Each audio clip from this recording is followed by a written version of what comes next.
আগামী 3 আগস্ট 2025 বাংলাদেশ জাতীয়তাবাদী ছাত্র দল এক ঐতিহাসিক ছাত্র সমাবেশ আয়োজন করেছে। জুলাই আগস্ট গণঅভ্যুত্থানে ছাত্র জনতার বিরোচিত ভূমিকাকে স্মরণ করে এবং বিশেষ করে যারা শহীদ হয়েছে তাদের স্মৃতির প্রতি শ্রদ্ধা জানিয়ে যারা আহত হয়েছে তাদেরকে স্মরণে রেখে আমরা বেশ কয়েকটি কর্মসূচি ইতিমধ্যে পালন করেছি। 1 জুলাই থেকে শুরু করে আমাদের সেই কর্মসূচি চলমান রয়েছে এবং সর্বশেষ আরেকটি বৃহৎ কর্মসূচি হল 3 আগস্ট 2024 যেদিন এই শহীদ মিনার থেকেই এক দফা কর্মসূচি ঘোষণা হয়েছিল এবং সেদিন ছাত্র দলের হাজার হাজার নেতাকর্মীর স্বতঃস্ফূর্ত অংশগ্রহণ ছিল এবং আমি নিজে সাধারণ সভাপতি হিসেবে সেখানে উপস্থিত ছিলাম এবং আমাদের ছাত্র দলের ঢাকা বিশ্ববিদ্যালয়ের সকল পর্যায়ের হাজার হাজার নেতাকর্মী সেদিন এই শহীদ মিনার সমবেত হয়েছিল। সে কারণে আমরা আমাদের এই জুলাই আগস্ট কর্মসূচি যখন আমরা প্রণয়ন করি সেই সূচনা লগ্নেই আমরা 3 আগস্ট এই শহীদ মিনারের কর্মসূচি পালন করার জন্য মনস্থির করি এবং সেটি আমরা ছাত্রদল কেন্দ্রীয় সংসদের পক্ষ থেকে আমরা সিদ্ধান্ত গ্রহণ করার পরে আমরা সেটা আনুষ্ঠানিকভাবে সংবাদ সম্মেলনের মাধ্যমে জানিয়ে দিই এবং পরবর্তীতে সে সময়ে আমরা জুন মাসেই আমরা ঢাকা বিশ্ববিদ্যালয় কর্তৃপক্ষের নিকট থেকে আমরা সেই অনুমতি পাই। কিন্তু পরবর্তীতে জুলাই শুরু হওয়ার পরে আমরা জানতে পারি যে এনসিপি যারা নেতৃবৃন্দ রয়েছে তারা বাংলাদেশের বিভিন্ন জায়গায় যে তারা সমাবেশগুলো করছে সেখানে তারা বলছে শহীদ মিনারে তারা সমাবেশ করবে।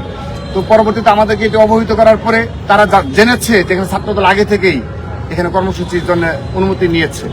তো সেই প্রেক্ষাপটে এই এনসিপির যারা শীর্ষ নেতৃবৃন্দ রয়েছে শীর্ষ নেতৃবৃন্দ সবাই আমার সাথে আমি সভাপতি এবং সাধারণ সম্পাদক নাসিরের সাথে তারা বারবার যোগাযোগ করেছে। তারা আমাদের নিকট আবেদন করেছে যে তারা আমাদের নিকট আবেদন করেছে যে তারা যেন এখানে সমাবেশটা করতে পারে। আমাদের নিকট তারা বারবারই এ বিষয়ে মিটিং করার জন্য তারা আজকেও কল দিয়েছে যে তারা আজকেও বসতে চায় এবং আমাদের বিএনপি শীর্ষ নেতৃবৃন্দের সাথেও তারা যোগাযোগ করেছে। তো তারাও আমাদেরকে বারবারই অবহিত করেছে যে এখানে তোমাদের কোনো স্মরণীয় রয়েছে কিনা। তো আমরা শহীদ মিনার নিয়েছি এ কারণে যেহেতু এই ছাত্র সমাবেশে আমরা মনে করছি হাজার হাজার ছাত্রদলের নেতাকর্মীরা এখানে অংশগ্রহণ করবে।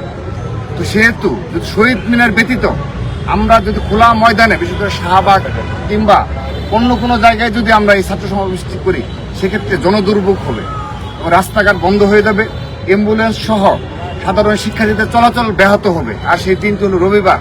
সেই সার্বিক দিক বিবেচনা করে আমরা শহীদ মিনারে এই কর্মসূচিটি পালন করার জন্য আমরা সিদ্ধান্ত গ্রহণ করেছিলাম। তো এখন আমরা স্বাভাবিকভাবে যেহেতু তারা বারবার আবেদন করছে, এনসিপির যে নেতৃবৃন্দ রয়েছে তারা বারবারই আমাদের অনেকবার আবেদন করেছে, তারা অনুরোধ জানিয়েছে আমরা যেন তাদের এই অনুরোধটি বিবেচনা করি। তো আমরা ছাত্রদল কেন্দ্রীয় সংসদ আগামীকাল আজকে রাতে আমরা আবারও কেন্দ্রীয় সংসদের শীর্ষ নেতৃবৃন্দ আমরা বসবো। আমরা বসে একটা সিদ্ধান্ত গ্রহণ করব যে তাদের এই আবেদনটি বিবেচনা করা যায় কিনা। কিন্তু আমরা একটা সমস্যায় পড়েছি, আমরা যদি এই স্থানটি চেঞ্জ করি তাহলে কিছু জনদুর্ভোগ হতে পারে, কারণ সেদিন তো হাজার হাজার ছাত্রদলের নেতাকর্মীরা সেখানে আসবে। তো এই দিক বিবেচনা করে আমরা আজ রাতের মধ্যেই কিংবা আগামীকালের মধ্যেই আমরা ছাত্রদল কেন্দ্রীয় সংসদের পক্ষ থেকে এই মিটিং করার পর আমরা যারা আমাদের নিকট আবেদন করেছে তাদেরকে আমরা জানিয়ে দেব যে তাদের সেই অনুরোধটি আমরা রাখতে পারবো কি না। তবে আমরা একটি কথা বলি, ছাত্রদল সহনশীলতার রাজনীতি করে ধৈর্য সহনশীলতার পরিচয় দিয়ে এই 5 আগস্টের পর থেকে প্রতিটি ক্যাম্পাসে রাজপথে রয়েছে ছাত্রদল।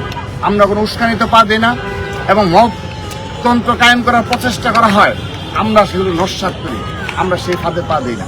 সেহেতু এখানে যেন কোনো অনাকাঙ্ক্ষিত বিশৃঙ্খল পরিস্থিতি সৃষ্টি না হয় সেক্ষেত্রে তারা যেহেতু অনুরোধ জানিয়েছে আমরা অবশ্যই সেটি বিবেচনা করব। কিন্তু একটি বিষয় স্পষ্ট করছি, আমাদের দিক থেকে সবসময় যেন কোনো প্রকার কোনো অনাকাঙ্ক্ষিত পরিস্থিতি সৃষ্টি না হয় এবং কারো যেন কোনো সমস্যা ক্রিয়েট না হয় সেজন্য আমরা ছাত্রদল সোচ্চার রয়েছি। আমরা আপনাদের নিকট দায়িত্বশীল ভূমিকা আশা করছি যে 3 আগস্ট ঐতিহাসিক ছাত্র সমাবেশ উপহার দেবে বাংলাদেশ জাতীয়তাবাদী ছাত্র দল এবং সেদিন ইনশাআল্লাহ বিএনপির ভারপ্রাপ্ত চেয়ারম্যান এবং ছাত্রদলের সাংগঠনিক অভিভাবক জনাব তারেক রহমান প্রধান অতিথি হিসেবে উপস্থিত থাকবেন এবং ছাত্র জনতার উদ্দেশ্যে গুরুত্বপূর্ণ দিক নির্দেশনামূলক বক্তব্য রাখবেন, যে বক্তব্য শোনার জন্য ছাত্র দলের আপামর নেতা কর্মীরা উন্মুখ হয়ে রয়েছে, যে আগামীর ছাত্র রাজনীতির প্যাটার্ন কি হবে এবং আমাদের কি করণীয় সাংগঠনিক অভিভাবক সেই দিক নির্দেশনা দেবেন। আপনাদের সকলের সহযোগিতা কামনা করছি। সবাইকে ধন্যবাদ।